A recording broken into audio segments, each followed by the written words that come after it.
الحمد لله الذي ذي العزة والعلا والصلاة والسلام على سيد الأنبياء شمس الضحى بدر الدجى نور الهدى منبع الجود والعطاء أما بعد أعوذ بالله من الشيطان الرجيم بسم الله الرحمن الرحيم والآخرة خير وأبقى صدق الله العظيم وصدق رسوله النبي الكريم إن الله وملائكته يصلون على النبي يا أيها الذين آمنوا صلوا عليه وسلموا تسليما الصلاة والسلام عليك يا سيدي يا رسول الله وعلى آلك وأصحابك يا سيدي يا حبيب اللہ. سارے حضرات درود پاک پڑھیے. الصلاة والسلام عليك يا سيدي يا نبي الله وعلى آلك وأصحابك يا سيدي يا نور الله. اللهم صل على سيدنا ومولانا محمد معدن الجود والکرم وآلہ وصحبہ وبارک وسلم.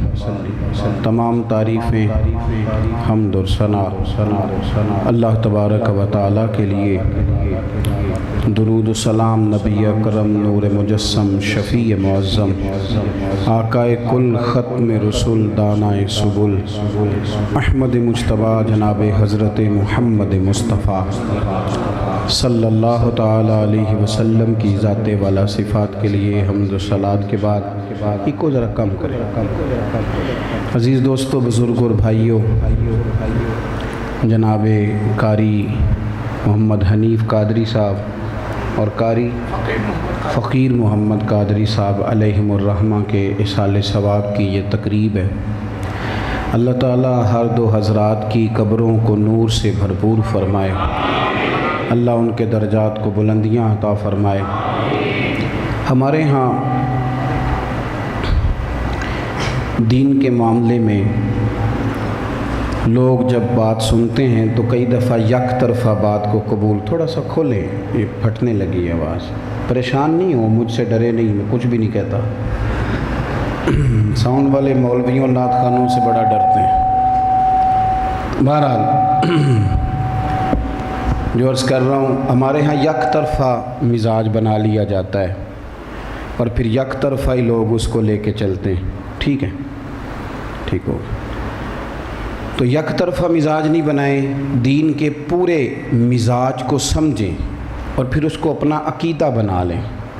دیکھو، قبر گھبراہٹ کی جگہ ہے، وحشت کی جگہ ہے، ڈر کی جگہ ہے، خوف کی جگہ ہے.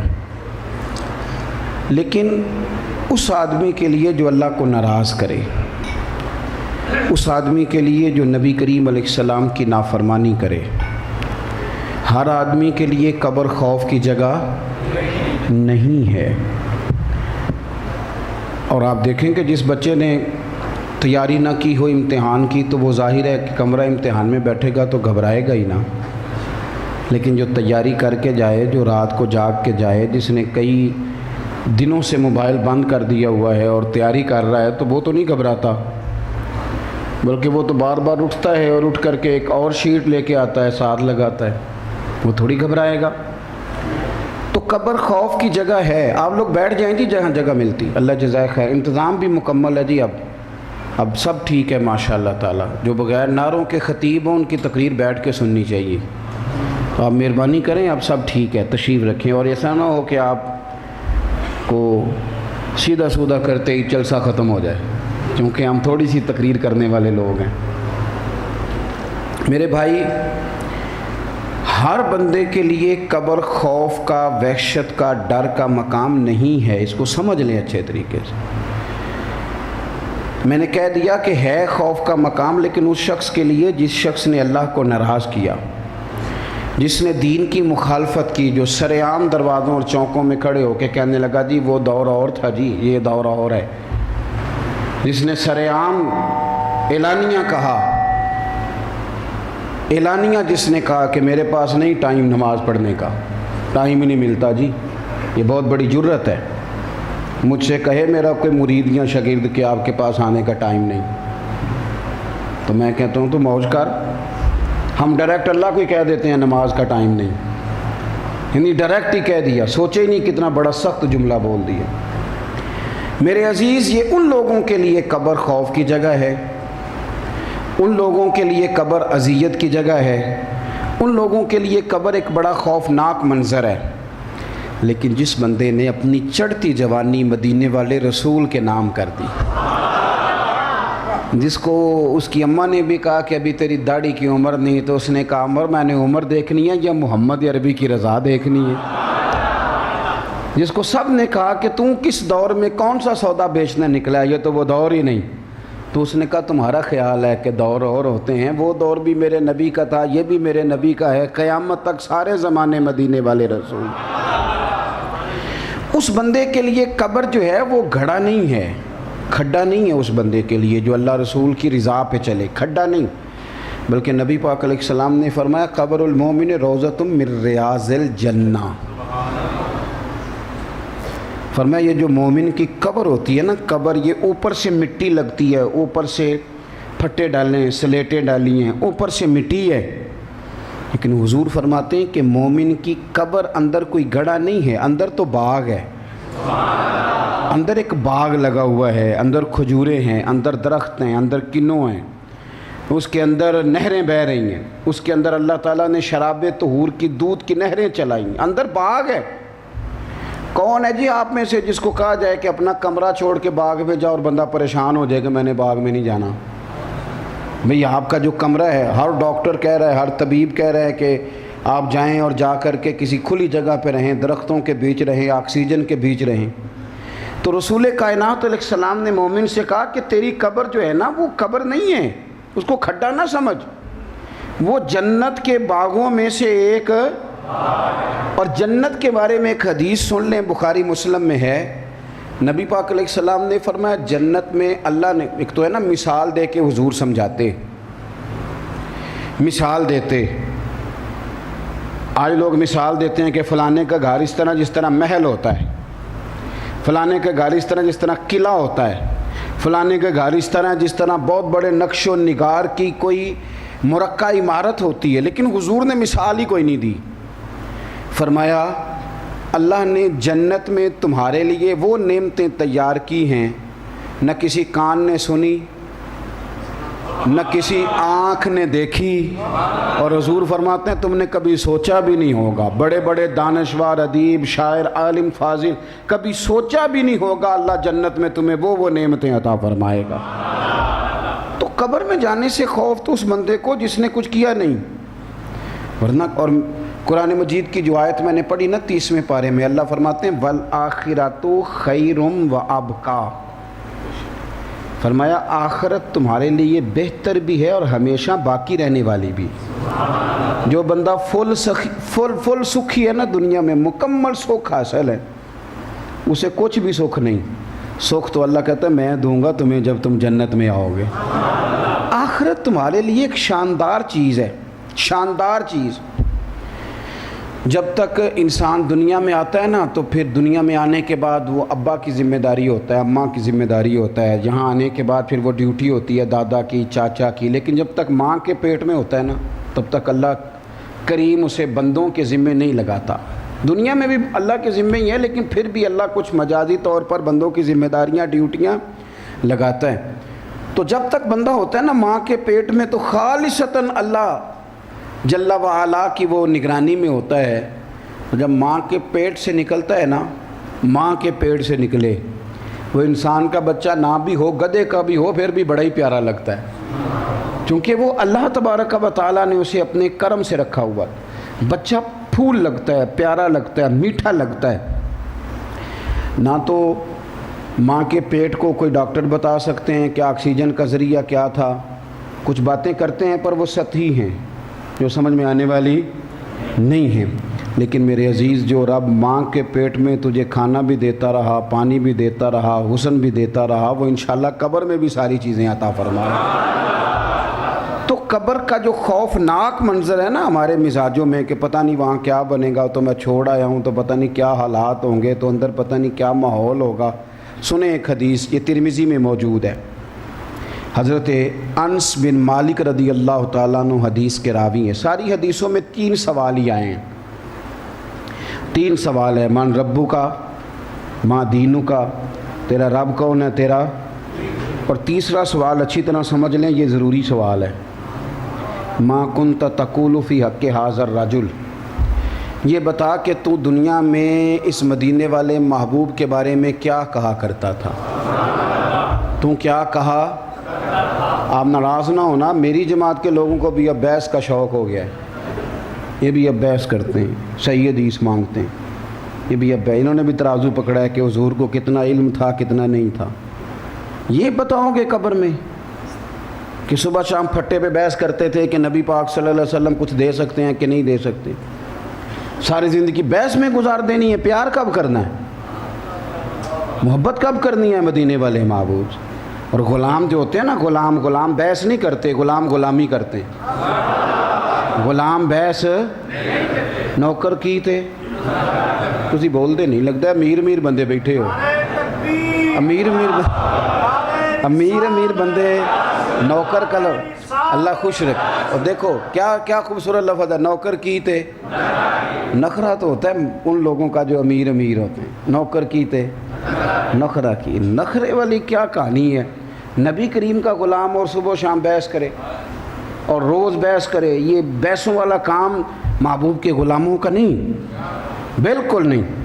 رسول کریم علیہ الصلوۃ والسلام نے کہا کہ رفع دین سے نماز پڑھنی ہے تو پڑھ لی، پھر جب کہا نہیں پڑھنی تو نہیں پڑھی، چھوڑ دی رفع دین۔ تو کسی نے کوئی تبصرہ کیا؟ اور یار دیکھو نا، یہ اس طرف بیت اللہ شریف ہے اور اس طرف بیت المقدس ہے، بالکل اپوزٹ ہے۔ آپ اللہ تعالیٰ آپ کو مدینے لے جائے، مسجد قبلہ تین شریف کی آپ زیارت کریں تو بالکل اپوزٹ ہے، بالکل۔ تو نبی پاک نے 2 رکعتیں ادھر منہ کر کے پڑھائیں تو اگلی 2 رکعتیں ادھر منہ کر کے پڑھائیں۔ چلیں آپ مجھے ٹٹول کے بتا دیجیے کس صحابی نے اٹھ کے پوچھا کہ حضور یہ کیا کیا ہے، ساڈے تھے رٹا بنیا رہندا ہے، دسو جی اس کی حکمت کیا ہے، اس کے کس نے پوچھا ہے؟ نوکر کی تھے۔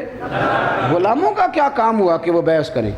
غلاموں کا کام ہے، وہ تو غلامی کرتے ہیں، وہ تو چپ کر کے سر تسلیم خم کرتے ہیں، وہ تو کہتے ہیں سر تسلیم خم ہے جو مزاج یار میں آئے۔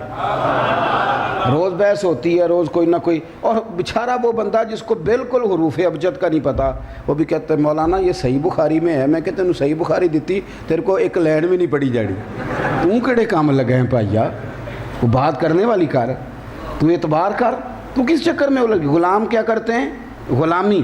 اب حدیث سنو، دیکھو نا ہمارے جو سیاستدان ہیں نا، بڑے بڑے سیانے ہیں جن کو آپ ووٹ دیتے ہیں، جن کے لیے آپ ناراض ہو جاتے ہیں، آپ برادری ایک دوسرے سے ناراض ہو گئی ایم این اے کے لیے، اور ایم این اے جیت کے تو دل کرے اسی پارٹی میں چلے جائے جس کے خلاف لڑتا رہے۔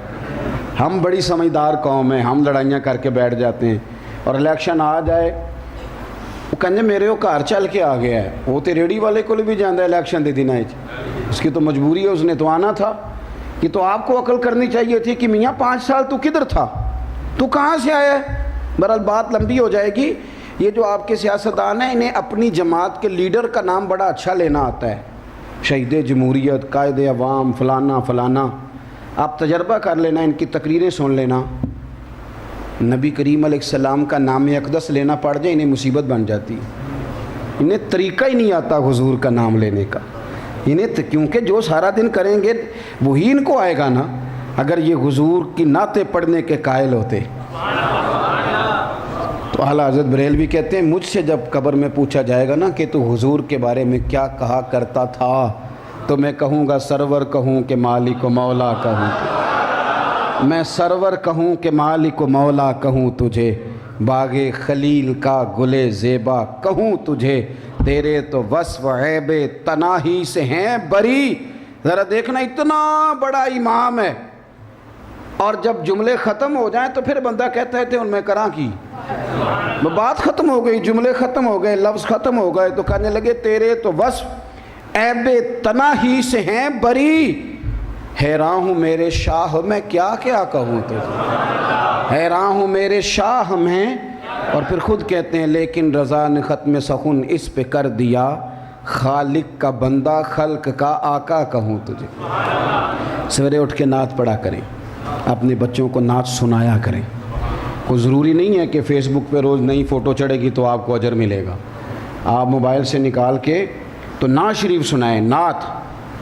اب تو آپ یقین کریں میں تو بڑا رونا روتا ہوں یہ فوٹو والے معاملے پہ، یہ تو بڑی ضرورت کے لیے علماء نے جائز کہا تھا، بلکہ ہمارے بزرگ تو اس سے منع کرتے تھے، لیکن اب ہمارے لوگوں نے اسے سنت مؤکدہ ہی سمجھ لی ہے کہ یہ نہیں ہوگی تو شاید نماز نہیں مکمل ہوگی۔ کس چکر میں آپ پڑھ گئے؟ کوئی فرض ہے کوئی؟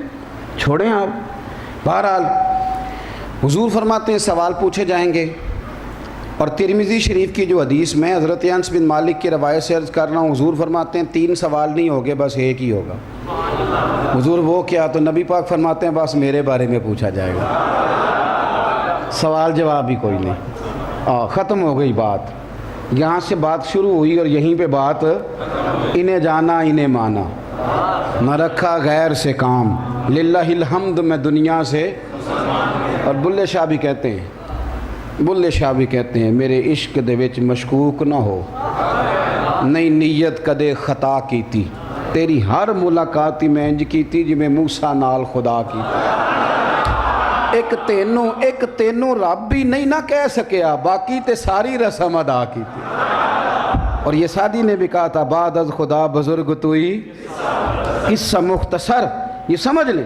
تو ہمارے لوگ تو کہیں گے جو کرتے رہے وہی کہنا ہے نا میرے بھائی، وہ کہیں گے، لیکن مسئلہ یہ ہے کہ حضور کی نعتیں ہمیں آنی چاہیے، سرکار کی غلامی کے قصیدے ہمیں۔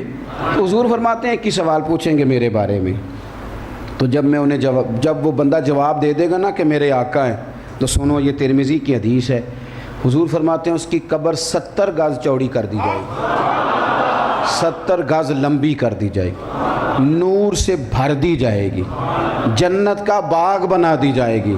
اگلا جملہ میں نے اردو میں نہیں پنجابی میں بتانا ہے، اگلا جملہ پنجابی میں، حدیث کا جملہ ہے پر پنجابی میں۔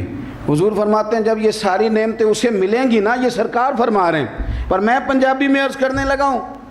حضور فرماتے ہیں جب اس کی قبر کھول دی جائے گی، جنت سے بھر دی جائے گی، کرم ہو جائے گا، تو پتہ کیا کہے گا؟ آکھے گا میں ذرا کار نہ داسا ماں، میں ذرا کار نہ داسا ماں۔ یہ اب اس کو اردو میں ٹرانسلیٹ کریں کہ میں ذرا گھر نہ بتا کے ہوں تے چسکا نہیں، ذرا اے ذرا چسکا، میں ذرا کار نہ داسا ماں۔ وہ میں نا حدیث پاک بیان کر رہا تھا، نبی پاک صلی اللہ تعالیٰ علیہ وسلم نے حضرت ابو ہریرہ رضی اللہ تعالیٰ عنہ کو جب کہا نا مجھے حافظہ چاہیے تو 2-3 چلو بھر کے چادر میں ڈالے، تو فرمایا کہ اٹھا لے۔ تو میں نے کہا میں اردو کا جملہ کہاں سے تلاش کر کے، اردو والے تو اس کو گٹھڑی کہتے ہیں، تو گٹھڑی کا سواد کوئی نہیں۔ حضور نے وہ گٹھڑی باندھ دی کا سینے سے لگا لو، وہ گٹھڑی چھوٹی سی ہوتی ہے، تو میرا خیال ہے کہ یہاں پنجابی بولی جائے کہ نبی پاک نے پانڈ بن کے حافظہ دیتا ہے۔ حضور نے جنہوں نہیں سمجھ آئی وہ کو معذرت، اس کو نہیں سمجھ آئی اسے معذرت، لیکن سرکار نے کی کیتا ہے؟ دسو پانڈ دا سواد ہے گٹھڑی دا؟ یہ پانڈ دا ہی سواد ہے، یہ پانڈ دا ہی سواد ہے۔ پنڈاں دے بھی ہن کئی منڈے انج دے نا جنہاں نوں پانڈ کوئی نہیں بننی ہوندی، ہن سارے کام کر لیں، موبائل جو چنگا چلا لیں۔ بہرحال جو بات عرض کر رہا ہوں اس پر غور کریں، تو وہ کہے گا میں گھر نہ بتاؤں، تو حضور فرماتے ہیں فرشتے کہیں گے نہیں تو گھر نہ بتا کے آ، تو نیند پوری کر۔ اور کس طرح کر یہ بھی سنیں، میں بھی نیند پوری کرتا ہوں، آپ بھی نیند پوری کرتے ہیں، مسئلے 2 ہی تھے جو زندگی بھر حل نہ ہوئے، نیند پوری نہ ہوئی، خواب مکمل نہ ہوئے۔ میں بھی نیند پوری کرتا ہوں، آپ بھی نیند پوری کرتے ہیں، میں نے اور تابی صاحب نے گاڑی میں بھی تھوڑی تھوڑی پوری کی، تو میاں نیند تو پوری کرتے ہیں نا لوگ، لیکن اس سے قبر میں بندہ مومن سے کہا جائے گا کہ تو سو جا، لیکن حضور فرماتے ہیں اسے کہا جائے گا اس طرح سو جا جس طرح پہلی رات کی دلہن سویا کرتی۔ کبھی اس سے دیکھو جا کے اس کو چاؤ کتنے ہوتے ہیں، اسے شوق کتنا ہوتا ہے، وہ اس وقت کن ارمانوں میں ہوتی، اس طرح سو جا جس طرح پہلی رات کی دلہن۔ تو آخرت کا خوف نہ پیدا کریں، آخرت کی تیاری کریں، وہاں تو موجیں موجیں۔ دیکھو نا بندہ 10 سال کے بعد پردیس سے گھر واپس آئے تو اماں زندہ ہو نا، پردے بھی بدل دیتی ہے، صوفوں کے شاڑ بھی بدل دیتی ہے، برتن بھی بدل دیتی ہے، صفائیاں کرا دیتی ہے، اس کا بس نہیں چلتا مکان بھی نیا بنا دے۔ میرا پتر آ رہا ہے تو یاد رکھنا ماں اتنا استقبال نہیں کرتی جتنا قبر میں اللہ کی رحمت اپنے بندے کا استقبال کرتی ہے۔ تو قبر کو خوف کا منظر نہ بنائیں، اور ذرا صحابہ کی سوچ دیکھیں۔ بات چونکہ زیادہ نہیں کرنی، حضرت انس بن مالک رضی اللہ تعالیٰ عنہ فرماتے خاتون نبی کریم کی بارگاہ میں آئی، عرض کرنے لگی یا رسول اللہ صلی اللہ علیہ وسلم مجھے مرگی کا مرض ہے۔ توجہ ہے میری بات پر؟ حضور مجھے مرگی ہے۔ مرگی کا مرض جو ہوتا ہے وہ اعصابی ہوتا ہے، یعنی ذہن سے بندے کو کنٹرول کرتا ہے اور پورا وجود لپیٹ میں آ جاتا ہے۔ انسان نارمل زندگی، نارمل لائف نہیں گزار پاتا، وہ بڑے تک جب مرضی یہ دورہ پڑ جاتا ہے۔ اس نے کہا حضور مجھے مرگی کا مرض ہے، اور یا رسول اللہ صلی اللہ تعالیٰ علیہ وسلم میں بڑی تکلیف میں ہوں، کسی خوشی غمی میں نہیں جا سکتی، مہربانی کر دیں میرے لیے دعا کریں اللہ مجھے شفا دے دے۔ خاتون اور پھر خواتین میں ذرا صبر بھی کم ہوتا ہے، قربان جائیں محبوب کے انداز تکلم پر۔ حضور فرمانے لگے تو ایک سودا نہیں کر لیتی؟ یا رسول اللہ صلی اللہ علیہ وسلم حکم فرمائیں۔ سرکار فرمانے لگے یہ بتا کہ تو نے شفا لینی ہے کہ جنت لینی ہے؟ ادھر دیکھیں جی میری طرف، شفا لینی ہے کہ جنت؟ حضور فرمانے لگے اگر تو کہے تو میں دعا کرتا ہوں اللہ تجھے شفا دے دے گا، اور اگر تو صبر کرے نا تو تیرے ساتھ وعدہ ہے رب حساب نہیں لے گا، بغیر حساب تجھے جنت عطا فرمائے گا۔ سچی بات کرنی ہے، سچی۔ ہمارے پیر صاحب، ہمارا کوئی بزرگ نیک آدمی اللہ کا ولی ہم سے کہے کہ شفا کے جنت، ہمارا جواب کیا ہے کہ حضرت صاحب تسی گوڈا ٹھیک کرو نا جنت واری ویکھی جائے گی، اے دی بڑی درد ہے یہ ٹھیک کرو کسی طریقے، یہی جواب ہے نا ہمارا۔ لیکن ان لوگوں کو نا اس طرح جنت کا یقین تھا کہ وہ حصول، ہمارے تو نعت خانوں نے مذاق بنا دیا جنت کا، واعظین نے مذاق بنا دیا، کہتے ہیں تورے تو کیڑی جنت دیاں گلاں کرنے، میں کہ وہ دیاں جدیاں اللہ نے کیتیاں، تو مذاق بنا دیا لوگوں نے۔ یہ کون سی طریقت ہے؟ مذاق اڑاتے ہیں اب دین کے احکامات کا۔ کچھ ملانگ، کوئی صوفی منہ دھونے کا پتہ نہیں اور فقیر بن کے بیٹھ گئے۔ یہ کون سا مذہب ہے جس کے اندر اس طرح ملنگوں، اور لوگ بھی ماننے پہ آئیں تو جو 6 مہینے غسل نہ کرے اسے بھی پیر مان لیتے ہیں۔ آپ بات کو سمجھیں، دنیا میں ولایت اس کو ملے گی جو طریقہ مصطفیٰ پہ ہوگا۔ وہ لوگ ولی ہیں جو 5 وقت نماز پڑھاتے ہیں، اس لیے کہ حضور بھی 5 وقت نماز پڑھاتے تھے، حضور جمعہ کا خطبہ دیتے تھے، نبی پاک بیٹھ کے قرآن پاک پڑھاتے تھے۔ تو یہ پڑھانے والا بیچارہ تو ساری عمر مولوی رہتا ہے، کہتے ہیں انہوں فقیری دا کی پتہ ہوں، تو فقیری اور کس کو کہتے ہیں؟ یہی فقر ہے جو مدینے والے رسول نے کر کے دکھایا۔ ہوں تسی ٹھلے ٹھلے بول دے ہو، مینوں تواڈے قاری صاحب نے کوئی گل بھی نہیں دسی، میں کولوں پہ لگا جے، مطلب کونا میں دسے، میں جانتا بھی نہیں انہوں نے، لیکن میں کولوں۔ مہربانی کریں تھوڑا سا اپنے علماء پر، بالخصوص آئمہ مسجد کی حالت بڑی پتلی کر دی ہم لوگوں نے۔ نبی پاک علیہ السلام نے فرمایا تھا قیامت کے قریب جا کے تم ایک دوسرے کو دھکے دو گے، کوئی تمہیں نماز پڑھانے والا نہیں ملے گا۔ اب نہیں ملتے آئمہ مساجد، کیوں؟ کہ ہم حشر ہی بڑا برا کرتے ہیں۔ تو مہربانی، یہ قرب قیامت کی علامت ہے، مشکات میں حدیث موجود ہے۔ بہرحال بات دور چلی جائے گی۔ حضرت انس بن مالک رضی اللہ تعالیٰ عنہ فرمانے لگے کہ اس خاتون سے حضور نے فرمایا کہ تو نے جنت لینی ہے کہ شفا لینی ہے؟ تو اس نے 1 منٹ بھی نہیں لگایا، فوراً بول پڑی۔ سوچ دیکھیں، عورت ہے، عرض کرنے لگی یا رسول اللہ تھوڑی سی تو زندگی ہے، میں نا مرگی کے ساتھ ہی گزارا کر لوں گی، آپ وعدہ کرے میرا رب مجھے بغیر حساب کتاب جنت عطا کر دے۔ یہ سوچ پیدا کرو، یہ حسن ہے، یہ کمال ہے۔ ہماری وہ جو سوچ ہے نا کہ بس فلاں بڑے ٹاؤن میں میری کوٹھی بن گئی تو بس جی، یہ چھوڑ دیں۔ آپ جنت میں پلاٹ بک کرائیں، آپ اس کے لیے تیاری کریں۔ حضرت عثمان غنی تاجر تھے، تاجر گھاٹے کا سودا نہیں کرتے، لیکن نبی پاک علیہ السلام نے فرمایا جو کنواں خرید کے دے گا میں اسے جنت دوں گا۔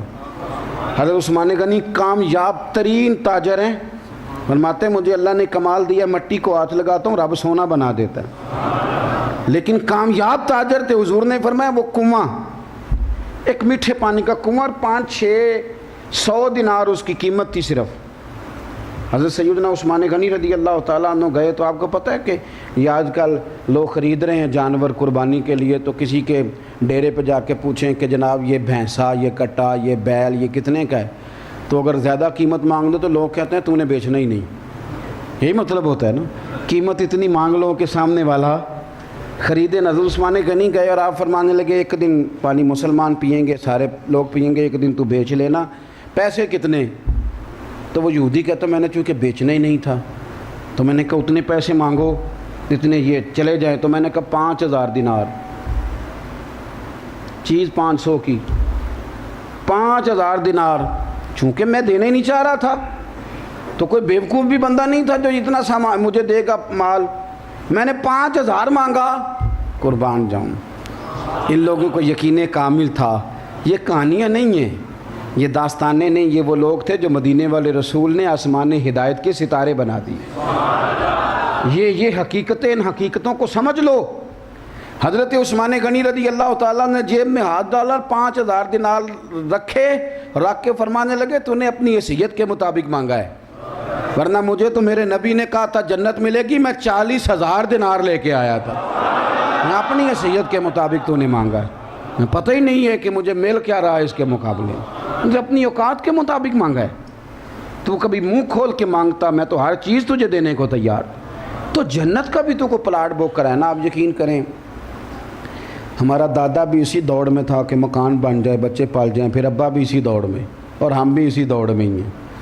تو یہ جو دنیا داری ہے نا میرے عزیز، یہ تو کھلا میدان ہے، اس کا تو کنارہ ہی کوئی نہیں. کتنی کو کرو گے، تھک جاؤ گے. اپنی زندگی میں کچھ گھنٹے نکال کے، خالصتاً نکال کے، اکیلے بیٹھ کے اپنے رب کو یاد کیا کرو، حضور کی بارگاہ میں درود و سلام پڑھا کرو اور اپنے حال پہ رویا کرو. اللہ راضی ہوتا ہے جس کے آنسو نکلتے ہیں اس بندے سے. اتنا زیادہ اپنے اوپر طاری نہ کریں ان چیزوں کو. یہ دیکھیں نا، ایک چھوٹی سی بات ہے کہ چہرے پہ داڑھی رکھنی چاہیے. اب اس کے لیے کوئی لمبی چوڑی دلیلوں کی ضرورت اس لیے نہیں کہ کائنات کا جو سب سے حسین چہرہ تھا وہ داڑھی والا تھا. تو میں یہ کیسے کہہ لوں کہ بغیر داڑھی کے میں سونا لگوں گا؟ یہ ہو ہی نہیں سکتا. پھر مجھے آج تک یہ سمجھ نہیں آئی کہ مرد کو یہ سمجھ کیوں نہیں آتی کہ اللہ نے عورت کو داڑھی دی نہیں. اللہ نے مرد کو دی اس لیے کہ اللہ اس کے چہرے پر داڑھی دیکھنا پسند کرتا ہے. کچھ لوگ کہتے ہیں جی میں نیک نہیں اس لیے نہیں رکھتا. تو دنیا میں تو معصوم صرف نبی ہوتا ہے، صرف نبی. تو اس کا مطلب باقی رکھے ہی کوئی نہ. یہ کہنا کہ بالکل گناہوں سے پاک ہونا یہ تو معصوم ہونا ہے. کن چکروں میں پڑ گئے ہیں آپ لوگ؟ سنت کے مطابق چہرہ ہو، تھوڑا سا اپنے آپ کو سمیٹیں. اتنی ٹانگیں نہ دنیا میں پھیلائیں کہ دنیا سے جانے لگیں تو ہم سے اکٹھی نہ ہو سکیں. تھوڑا سمٹیں. جو لوگ پردوں میں چھپے ہوتے ہیں نا یہ بڑے اچھے ہوتے ہیں. مولا علی شیر خدا فرمایا کرتے تھے اسے خوشخبری ہو جسے زیادہ لوگ نہیں جانتے. چھپ کے رہنے کی کوشش کریں اور مسلح کو آباد کرنے کی کوشش کریں. اپنے آپ کو اس رنگ میں ڈھالیں جو رسول کریم نے ہمیں عطا فرمایا ہے. دنیا داری کا کوئی کنارہ نہیں، کوئی حد نہیں.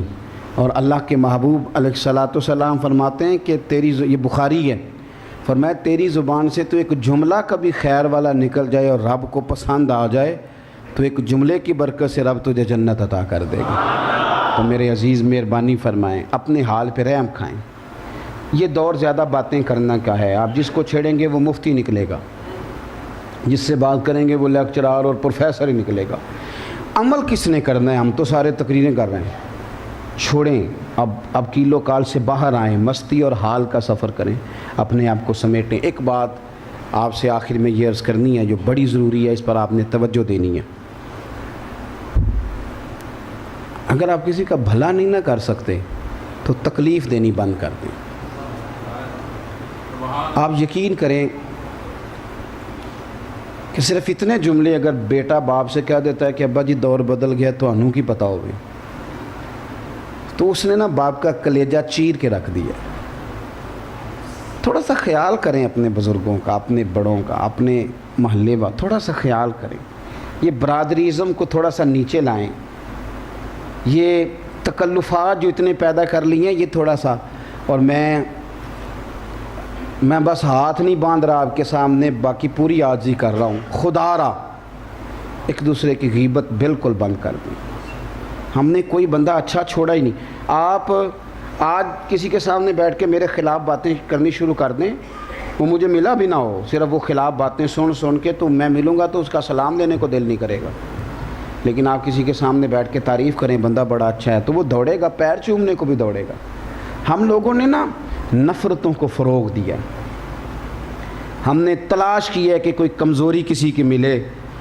کسی بندے نے ساری زندگی خیر والی تقریریں کی تو وہ نہیں لوگ دیکھتے, تو کوئی جملہ غلطی سے کوئی ایسا نکل گیا تو اس کو پکڑ کے نا لوگ تو تباہی اتار دیتے ہیں. مہربانی کرو, رحم کھاؤ. یاد رکھنا ہم تو بات کر کے چلے جاتے ہیں لیکن پتہ نہیں کس کی عزت کتنی دفعہ اچھلتی.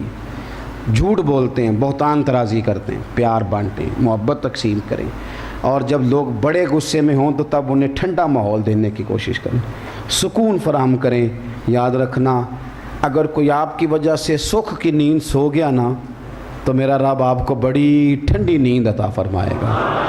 اور جو کسی کی نیندوں میں سوراخ کر دیں وہ یاد رکھیں کہ کبھی ان کے آنگن میں بھی ٹھنڈی ہوا نہیں آیا کرتی.